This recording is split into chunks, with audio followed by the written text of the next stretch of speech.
চমৎকার ঘটনা শোনাতে চাই আপনাদের। চলুন কথা না বাড়িয়ে শুরু করা যাক।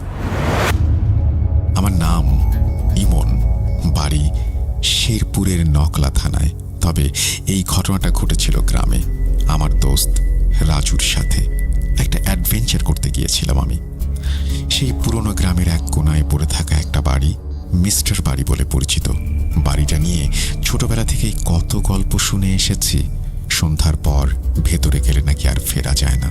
এক বুড়ো মানুষ নাকি এখনো সেখানে হাঁটে ছেলের খোঁজে। এইসব কাহিনী হেসেই উড়িয়ে দিতাম সব সময়। কিন্তু যেদিন গিয়েছিলাম সেদিন থেকে আমার জীবনটাই কেমন পাল্টে গেল।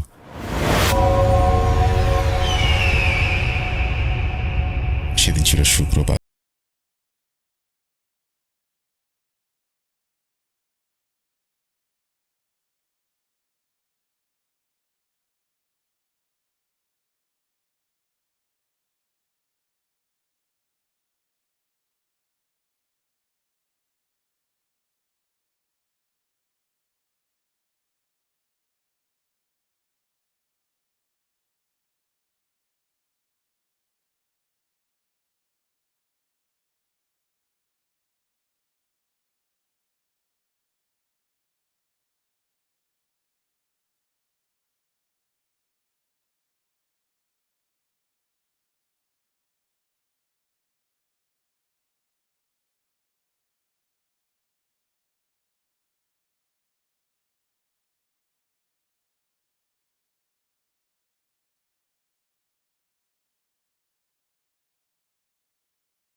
হবে রাত 12:03।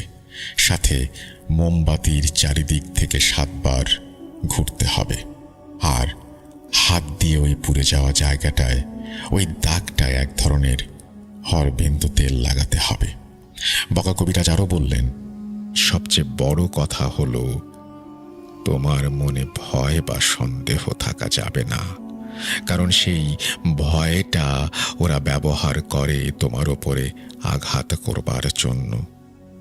ওই সময় আমার মনের ভেতরে বিশ্বাস অবিশ্বাস দুটোই জেগে উঠেছিল, কিন্তু আমি বুঝতে পারছিলাম আর দেরি করলে সব শেষ হয়ে যাবে। আমরা সেই রাতের বেলাতেই মন্ত্রপাঠ শুরু করলাম। প্রথমে বাতি নিভিয়ে সব কাজ করলাম, হাতের দাগে তেল মাখালাম, আর গলায় বগা কবিরাজের দেয়া মন্ত্র সেটা উচ্চারণ করলাম।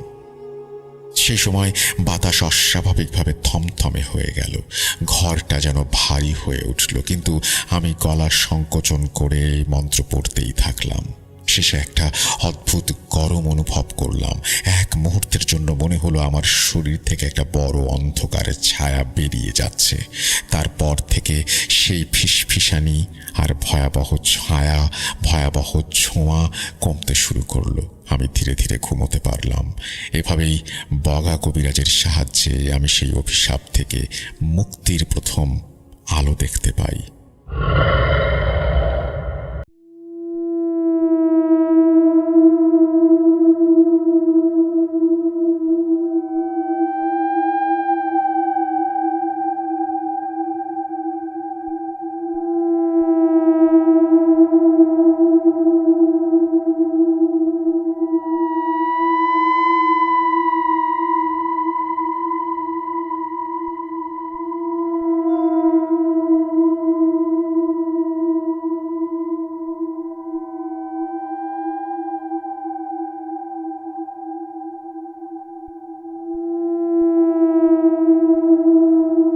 আজকে যে ঘটনাটি আমি কালেক্ট করেছি আমার পরিচিত এক বড় ভাইয়ের মামাতো বোনের কাছ থেকে। আপুর নাম রাফিয়া, তিনি বর্তমানে আমেরিকার বাসিন্দা। তাহলে আর কথা না বাড়িয়ে চলুন সরাসরি আজকের ভয়াবহ ঘটনার দিকে অগ্রসর হই, যা রাফিয়া আপু আমেরিকা থেকে আমার সাথে শেয়ার করেছেন। ঘটনার ভেতর থাকা ভুল ত্রুটির জন্য আপনার কাছে ক্ষমা প্রার্থনা করছি। আসসালামু আলাইকুম। আশা করি আপনারা খুব ভালো আছেন, আমিও ভালো আছি। আমার নাম রাফিয়া মেহনাজ। আমার জন্ম চট্টগ্রামের আগ্রাবাদ এলাকার কোনো একটা স্থানে।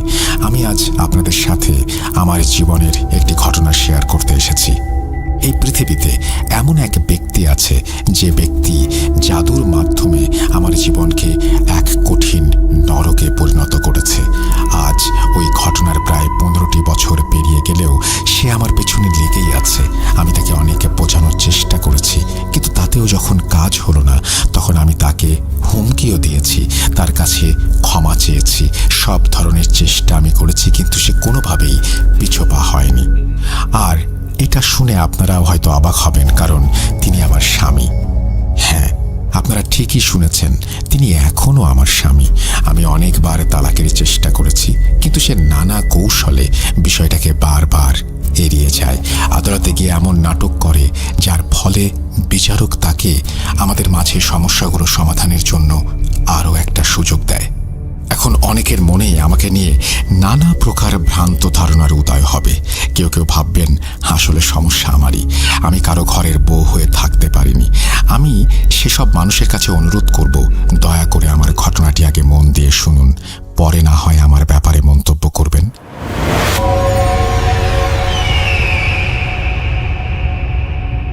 আমার আগের 3 বিয়েতে আমার কোনো সন্তান হয়নি, কিন্তু আমার এই চতুর্থ স্বামীর সঙ্গে, যাকে আমি প্রায়ই রাগের মাথায় কুকুর বলে ডাকি, তার সাথে আমার 3টি সন্তান আছে।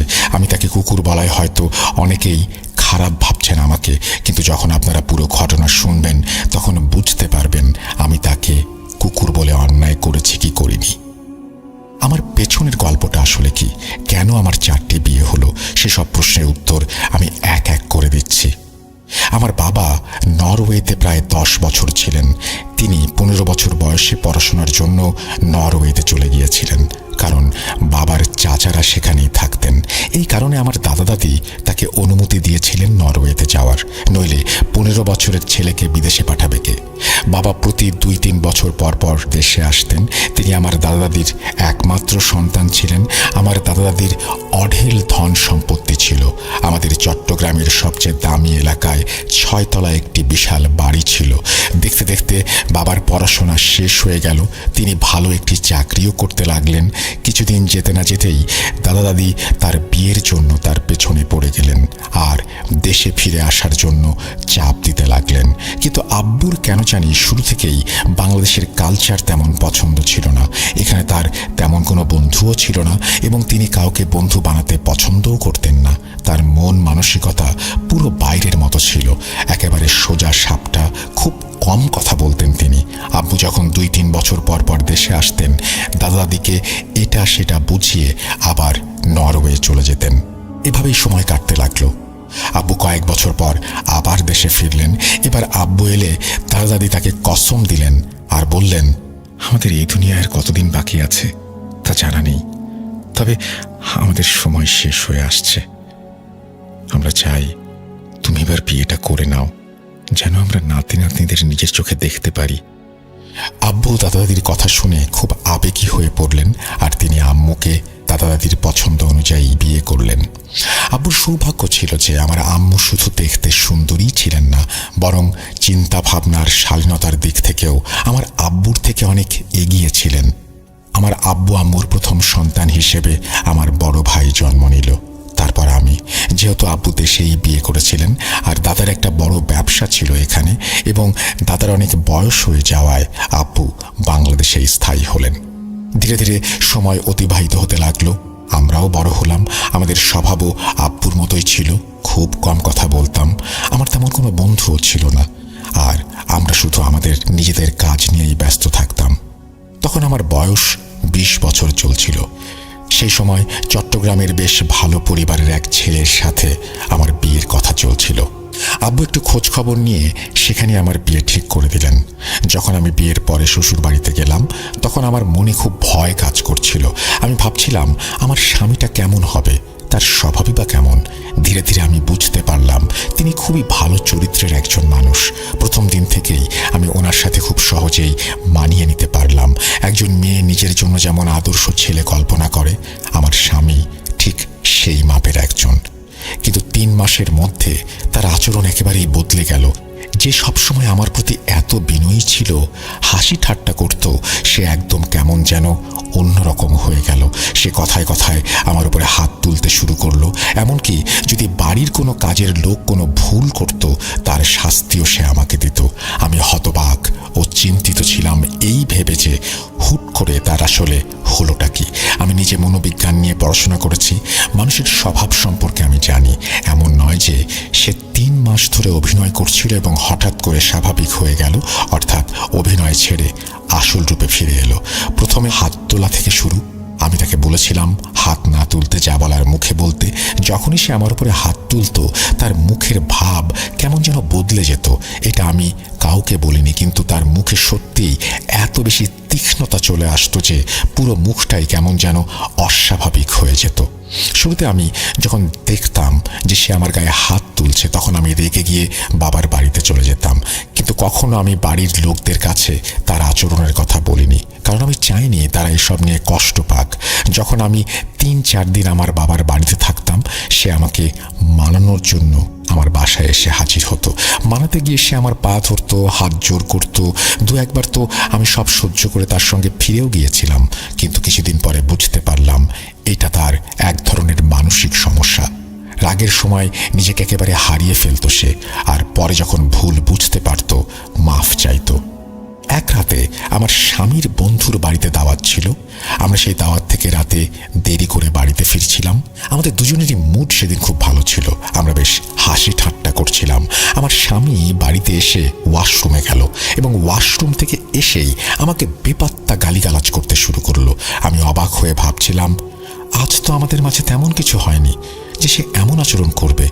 তারপর সে এগিয়ে এসে আমার হাত ধরল এবং বলল, তুই সব ঝামেলার কারণ।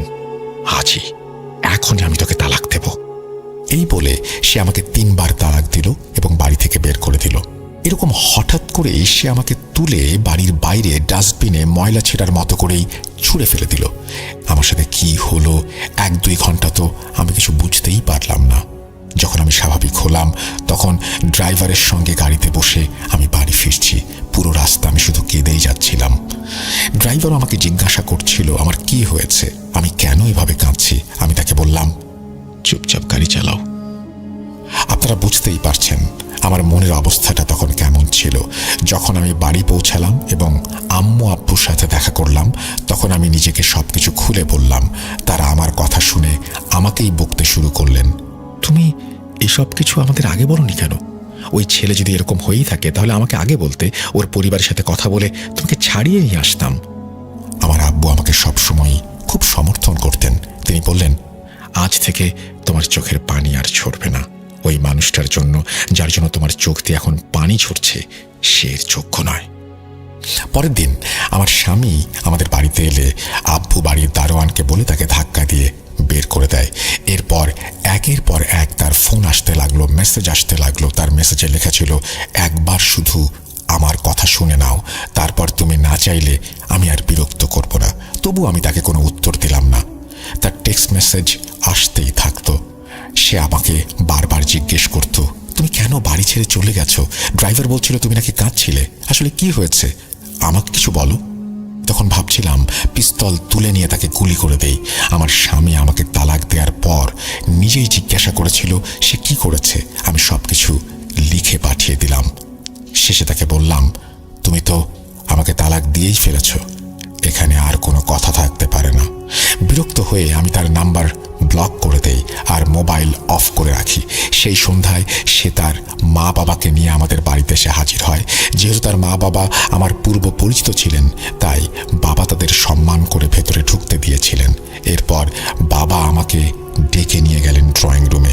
আমার স্বামী আমাদের সামনেই ছিল। সে আমার পায়ের কাছে পড়ে গেল আর বলতে লাগলো, রাফিয়া, সত্যিটা বলো, আমি তো তোমাকে তালাক দেইনি। আমার চোখ থেকে অশ্রু পড়তে লাগলো। আমি আব্বুকে বললাম, রাতে সে আমার উপর হাত তুলেছে, তারপর মারতে মারতে 3 বার তালাকও দিয়েছে। আমার কথা শুনে আমার স্বামী কসম খাওয়া শুরু করলো। সে তার মা বাবার মাথার উপর হাত রেখে বলতে লাগলো, সে আমাকে তালাক দেয়নি। আমি চাইলে সে কোরআন নিয়ে তার উপর হাত রেখেও শপথ করতে পারে। আব্বু তাদের সবাইকে ফিরে যেতে বললেন আর আমি তাদের বাড়ির বউ হিসেবে ফিরব না একথা সাফ জানিয়ে দিলেন। এরপরও আমার স্বামী আমার সাথে যোগাযোগ করার চেষ্টা করলো, কিন্তু যখন সে আশা হারালো তখন সে আর কোনো যোগাযোগ করেনি। কয়েক মাস পর বড় একটা পরিবার থেকে আমার জন্য একটা সম্বন্ধ এলো। ছেলে ডাক্তার, তার সাথেই আমার বিয়ে হয়ে গেল। সবাই আমার ভাগ্য নিয়ে কথা বলছিল যে একজন পূর্ব বিবাহিতা ডিভোর্সি মেয়ের জন্য এমন এক ছেলের সম্পর্ক এসেছে। আব্বু যখন তাদের সাথে দেখা করতে গেলেন তখন তাদের সাথে দেখা করে খুবই খুশি হলেন। ওই ছেলের আব্বু আম্মুও ডাক্তার, তার বড় বোনও ডাক্তার ছিল। তারা খুবই শিক্ষিত ও ভালো মানুষ ছিলেন। এইভাবে আমি দ্বিতীয়বার বিদায় হয়ে ওই ডাক্তার সাহেবের বাড়িতে গেলাম। ওই বাড়িতে আসার পর থেকেই আমার সাথে কিছু অদ্ভুত ঘটনা ঘটল। ডাক্তার সাহেব খুব ভালো মানুষ ছিলেন, আমার খুব খেয়াল রাখতেন, কিন্তু তার বাড়িতে আমি একটা অদ্ভুত ব্যাপার দেখছিলাম। তারা কোনো কাজের লোক বা কাজের মেয়েকে বাড়ির ভেতরে প্রবেশ করতে দিতেন না। যে কোনো কাজের জন্য তাদের বাইরে ডেকে নিয়ে যেতেন।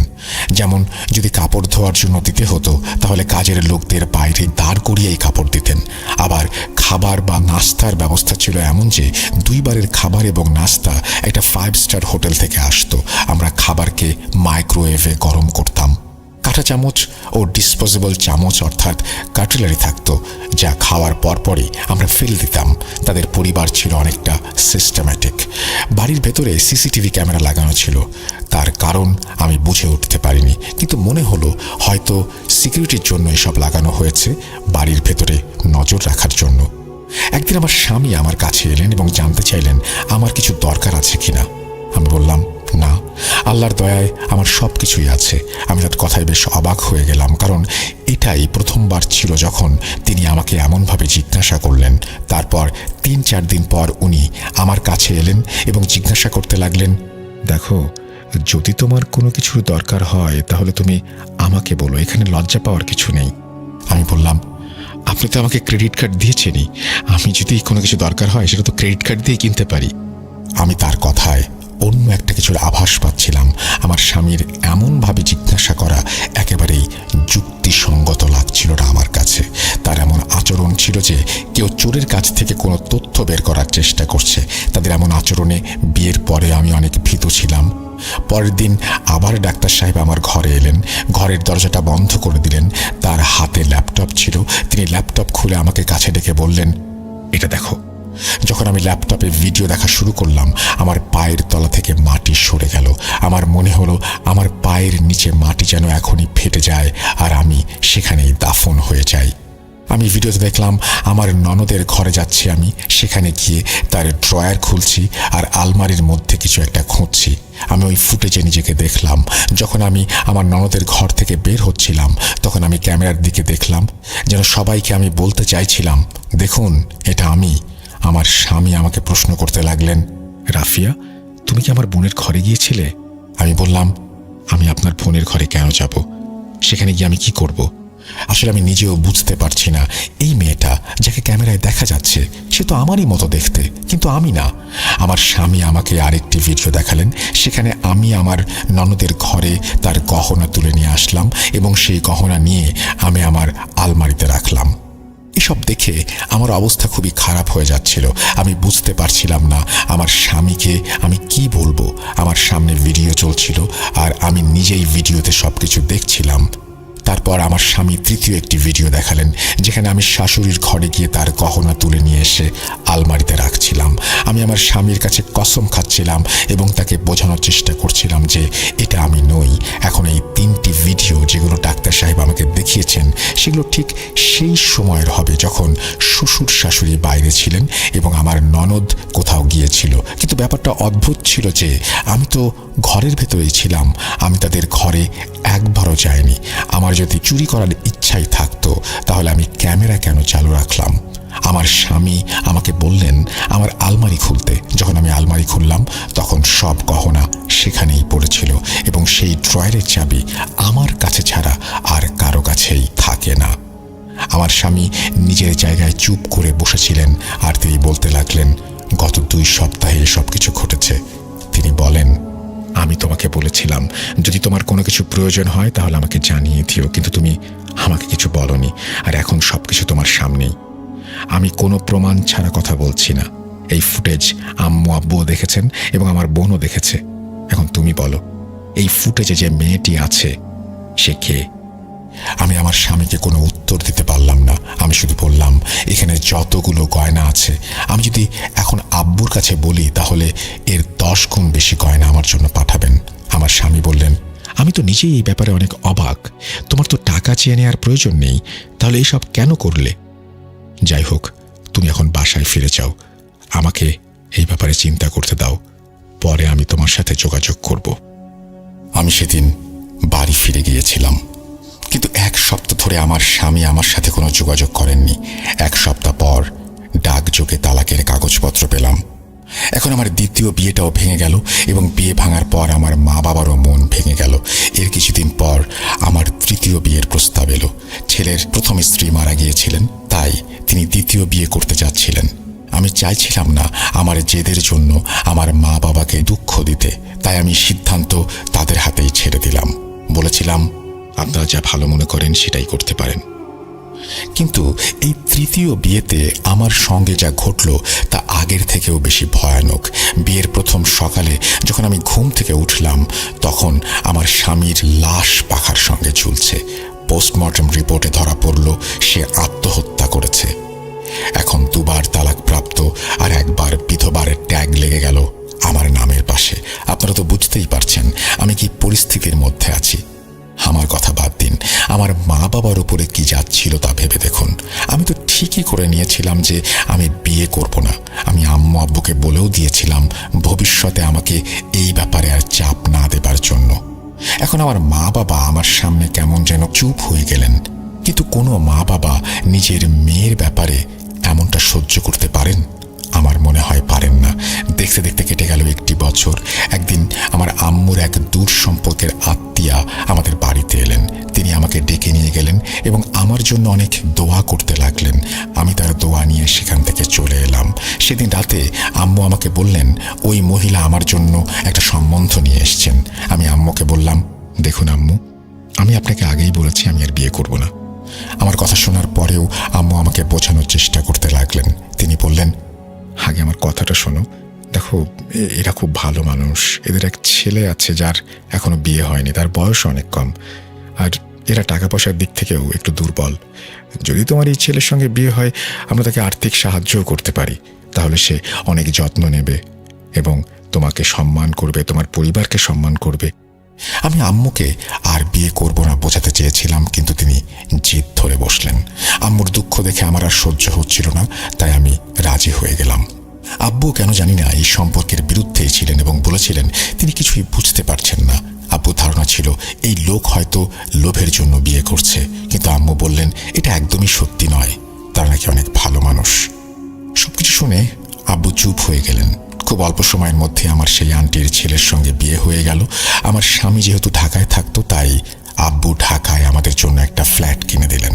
কিন্তু সেই ফ্ল্যাট তিনি আমার নামেই কিনেছিলেন এবং আমাকে কঠোরভাবে বলে দিয়েছিলেন যা কিছুই হোক না কেন এই ফ্ল্যাট কোনোভাবেই বিক্রি করতে পারবো না। আব্বু আমাদের জন্য একটা গাড়িও কিনে দিলেন এবং ব্যবসার জন্য আমার স্বামীকে একটা ভালো দোকানও করে দিলেন। যখন আমি তৃতীয়বার বিদায় হয়ে তাদের বাড়িতে গেলাম, তখন তারা আমার জন্য যেন পাগল হয়ে গেল। শ্বশুরালয়ে এর আগে কখনোই আমাকে এতটা সম্মান কেউ করেনি। আমার স্বামীও আমার প্রতি এত ভালোবাসা প্রকাশ করত যা ভাষায় প্রকাশ করার মতো না। প্রতিদিন আমাকে ঘুরতে নিয়ে যেত, আমরা সিনেমা দেখতে যেতাম, পার্কে যেতাম। আমি তো এমন অনুভব করতে শুরু করেছিলাম যে আল্লাহ হয়তো আমার জন্য এত সুখ লিখে রেখেছিলেন বলেই আগে এত কষ্ট সহ্য করতে হয়েছে। দেখতে দেখতে আমাদের বিয়ের 5 বছর হয়ে গেল। এরই মধ্যে আমি 3 সন্তানের জন্ম দিয়েছি, যাদের মধ্যে 2জন ছেলে, 1জন মেয়ে। এখন সবকিছু অনেক ভালোই চলছে। সন্তান হয়ে গেছে, টাকা পয়সা আসতে শুরু করেছে, কিন্তু কেন জানি না পুনরায় আবার খারাপ কিছু ঘটা শুরু করলো। প্রথমে আমার স্বামী বলল, তুমি এই ফ্ল্যাট বিক্রি করে দাও, আমরা অন্য কোথাও গিয়ে বাড়ি কিনব। আমি তাকে জিজ্ঞাসা করলাম, এই বাড়ির সমস্যা কি? আমার প্রশ্নের উত্তরে সে বলল, যেহেতু এটা অনেক পুরনো হয়ে গেছে, আমাদের অবস্থাও ফিরেছে, তাই আমি নতুন বাড়ি নেওয়ার চিন্তা ভাবনা করছি। আমি তাকে জিজ্ঞাসা করলাম, তার কাছে কি নতুন বাড়ি কেনার টাকা আছে?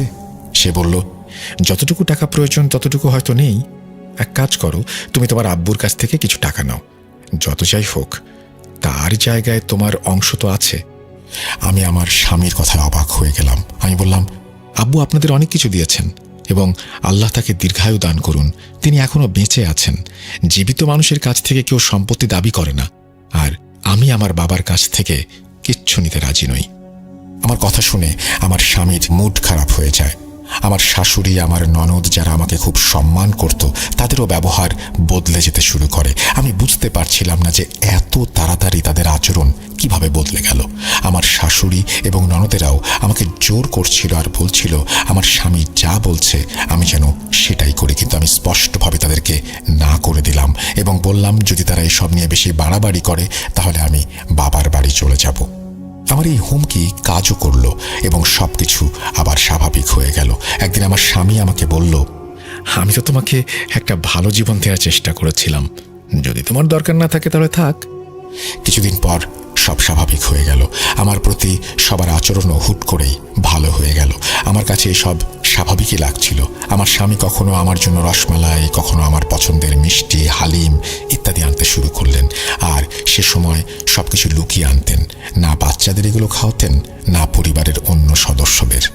তিনি বলতেন শুধু আমার জন্যই তিনি এইগুলো এনেছেন। 2-3 মাস এভাবেই চলতে লাগলো। 3 মাস পর আমার স্বামী বলল সে তার পরিশ্রমের টাকা দিয়ে একটা নতুন বাড়ি কিনেছে আর এখন থেকে আমরা সেখানেই থাকবো। আমিও হতবাক হয়ে গেলাম, খুশিও হলাম।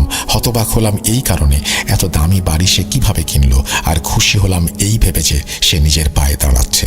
সে যে বাড়ি কিনেছিল তার দাম কোটি টাকার কাছাকাছি তো হবেই। আমি বুঝে উঠতে পারলাম না আমার স্বামী কোটি টাকার বাড়ি কিভাবে কিনলো। আমি যখন তাকে জিজ্ঞাসা করলাম তখন সে বলল তার কাছে কিছু প্রপার্টির কাগজ ছিল যার ব্রোকারি করেই সে অনেক লাভ করতে পেরেছে এবং জমানো কিছু টাকাও ছিল তার কাছে। আমি তার কথা বিশ্বাস করলাম। আমরা পুরনো বাড়িটা লক করে নতুন বাড়িতে চলে গেলাম। এই ঘটনার প্রায় 1 মাস পরে আমার মা, বাবা এবং ভাই নতুন বাড়িতে আমাকে দেখতে এলেন। তারা উপহার টুপহার নিয়ে এসেছিলেন। আমার বাবা আমাকে কাছে ডাকলেন আর বললেন, এই নতুন বাড়ির কি দরকার ছিল? আম্মু আমার স্বামীকে বললেন, তুমি কোনো কারণ ছাড়া এত টাকা খরচ করে ফেললে বাবা? একটা ভালো বড় ফ্ল্যাট থাকার পরেও নতুন বাড়ির কি প্রয়োজন ছিল? আমার স্বামী বলল, সে তার নিজের টাকা দিয়ে বাড়ি কিনেছে। আমি আব্বুর সাথে কথা বলছিলাম। আব্বু কথায় কথায় আমাকে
জানে, পৃথিবীতে এমন কোনো ব্যবসা নেই যেখানে রাতারাতি কোটি টাকা কামানো যায়।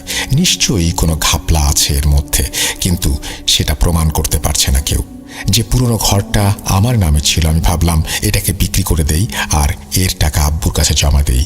কিছুদিন পর যখন আমি আমার ব্যাংকের লকার চেক করতে গেলাম, তখন সেখানে রাখা যে আমার গয়নাগুলো ছিল সেগুলোও গায়েব, সাথে আব্বুর দেয়া ফ্ল্যাটের কাগজপত্রও। আমি যখন ড্রাইভারের সাথে আমার ফ্ল্যাট দেখতে গেলাম, সেখানকার আলমারির ফ্ল্যাটে কাগজ আছে কিনা, তখন দেখলাম আমার সেই ফ্ল্যাটে অন্য এক পরিবার বাস করছে। প্রথমে যে চিন্তা আমার মাথায় এলো তা হলো আমার স্বামী হয়তো এই বাড়িটা ভাড়া দিয়েছে। আমি বাড়ির বেল বাজালাম, এক ভদ্রমহিলা এলেন। আমি তাকে পরিচয় দিলাম। তিনি বললেন, আরে আপা, আপনি এইভাবে নিজের পরিচয় কেন দিচ্ছেন? আমি তো আপনাকে চিনি, আমরা এই বাড়িটি আপনার কাছ থেকেই তো কিনেছি। মহিলার এই কথা শুনে আমার মাথা ঘুরে গেল। কিছু বুঝতে পারছিলাম না আমি তিনি কি বলছেন। ওই বাড়িটা বিক্রি হয়ে গেছে আর আমি নিজেই নাকি তা বিক্রি করেছি। ভদ্র মহিলা তার স্বামীকে ডাকলেন এবং আমাকে ভেতরে নিয়ে গেলেন। ভেতরে নিয়ে গিয়ে আমাকে ড্রয়িং রুমে বসতে দিলেন। পরে সব ডকুমেন্ট নিয়ে আসলেন। সেখানে একটা পে অর্ডারের কপিও ছিল যা আমার নামে করা। ডকুমেন্টের উপর আমার সাইন। আমি সেখান থেকে তাড়াতাড়ি আব্বুর কাছে গেলাম এবং তাকে সবকিছু বললাম। সব টাকা আমার হাত থেকে হুট করে চলে গেল। ব্যাংকের ভেতরের ট্রানজ্যাকশনগুলো দেখাচ্ছে। আমার টাকা কোথায় আছে কেউ জানে না।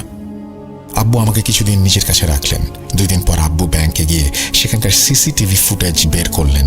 সেখানে দেখা গেল আমি নিজেই টাকা তুলে ব্যাংক থেকে বের হচ্ছি, কিন্তু আল্লাহর কসম আমি কিচ্ছু জানি না, আমার কিছু মনে নেই। আমার নিজের আর আমার পুরো পরিবারের সন্দেহ আমার স্বামীর ওপর যাচ্ছিল, কারণ হঠাৎ তার কাছে এত টাকা আসা সম্ভব না। আব্বু একদিন তাকে ডেকে জিজ্ঞাসা করলেন, বাবা, কিছুদিন আগেই তোমার স্ত্রীর এতগুলো টাকা নিয়ে ঝামেলা হয়ে গেছে, আর তোমার এই ব্যাপারে কোনো পরোয়াই নেই?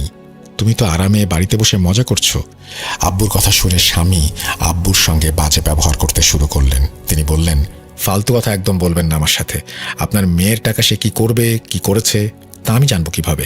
সেই টাকা দিয়ে সে যা ইচ্ছে তাই করুক। আমাকে প্রতিদিন আপনারা এই প্রশ্ন কেন করেন? যখন তার কথায় অসৌজন্যতা দেখা দিল, তখন আব্বু বলেন, আচ্ছা বাবা, তুমি উত্তেজিত হয়েও না।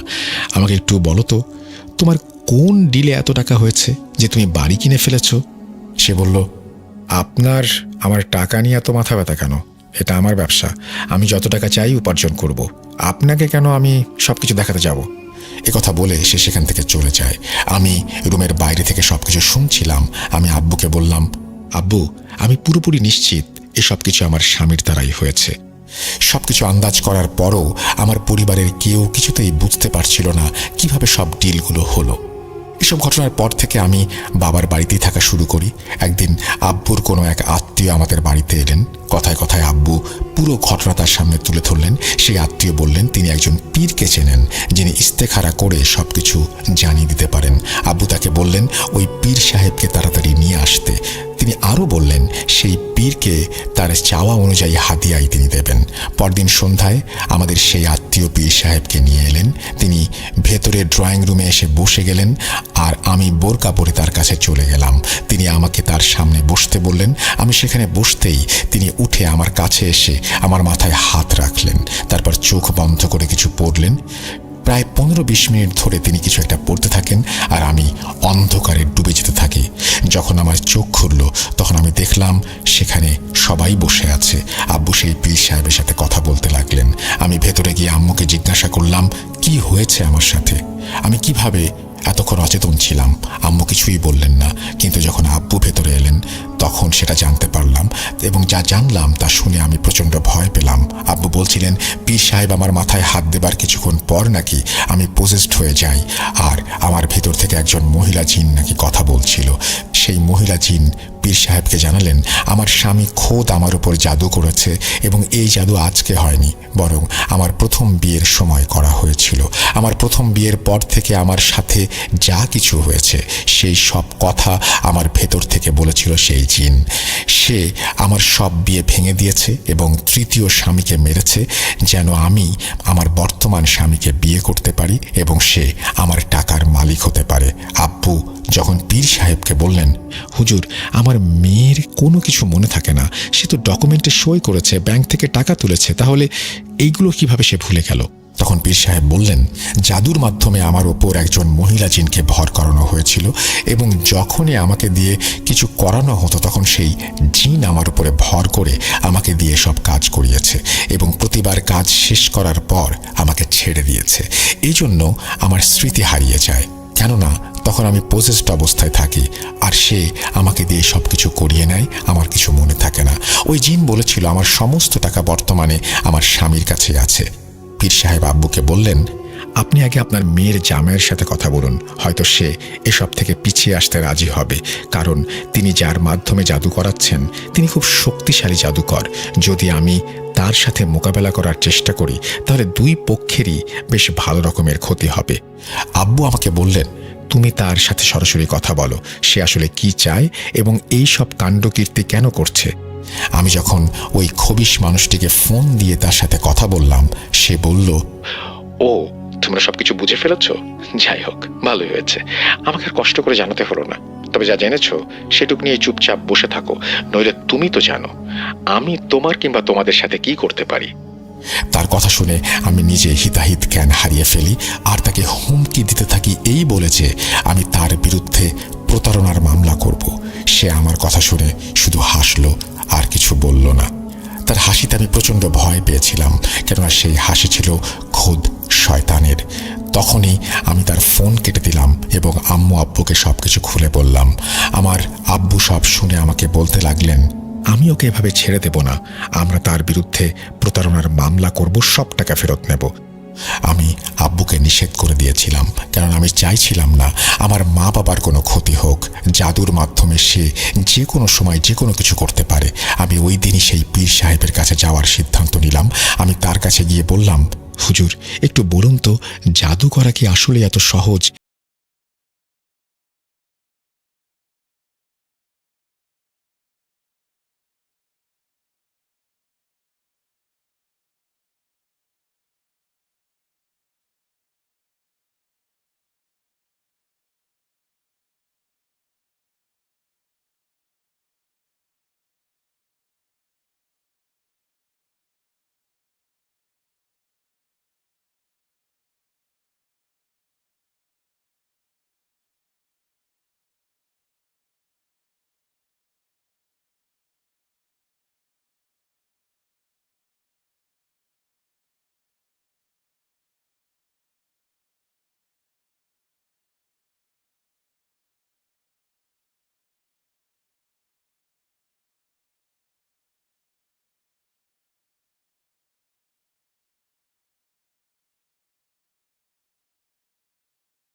আমি অনুতাপ বোধ করি।